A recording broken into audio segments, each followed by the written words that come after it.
For hundreds of years, Christian monks came and meditated in this cave overlooking the North Sea in Scotland. British-born Diane Parry did something similar, but her cave was high in the Himalayas, where she spent 12 years as a Tibetan nun. She's now known as Jetsunma Tenzin Palmo. She's one of the most respected women in Tibetan Buddhism. My wife and I first met Jetsunma in the mid-90s in Bali. She was just plain old Anila at the time. That's an affectionate term for a Tibetan Buddhist nun. From the chapter.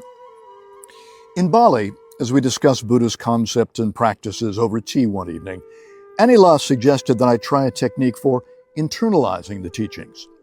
One of the things that differentiates Tibet's Vajrayana approach from other branches of Buddhism is the use of meditative practices that involve complex visualizations of specific Buddhas, which represent aspects of our subconscious. There are mantras or sets of sacred symbols associated with each practice.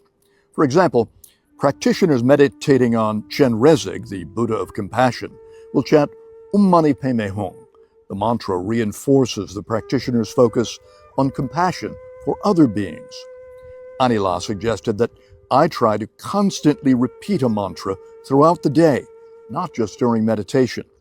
No matter what I was doing, I should silently repeat the mantra, reading, talking, making dinner, repeating the mantra.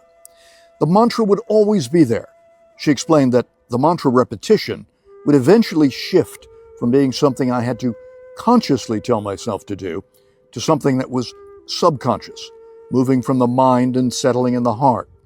The Tibetans say that the spiritual evolution of an individual dictates the level of teachings for which she or he is prepared. Clearly, I wasn't ready for this one. Despite my best efforts each time I tried this technique over the years, my conscious mind would eventually be distracted and forget about the mantra, while my subconsciousness was apparently not evolved enough to pick up on the task. Such background mantras had literally been the soundtrack of Tenzin Palmo's life. As she told me, within a very short space of time, my mind split, and there was this quiet, calm, spacious mind with the Om Mani Padme Hum reverberating within it. Then there was this peripheral mind with all its thoughts and emotion. The two minds were detached from one another, she told me. This gave great poise to my mind and the ability to exercise far more choice over my thoughts and feelings because I was no longer immersed in them.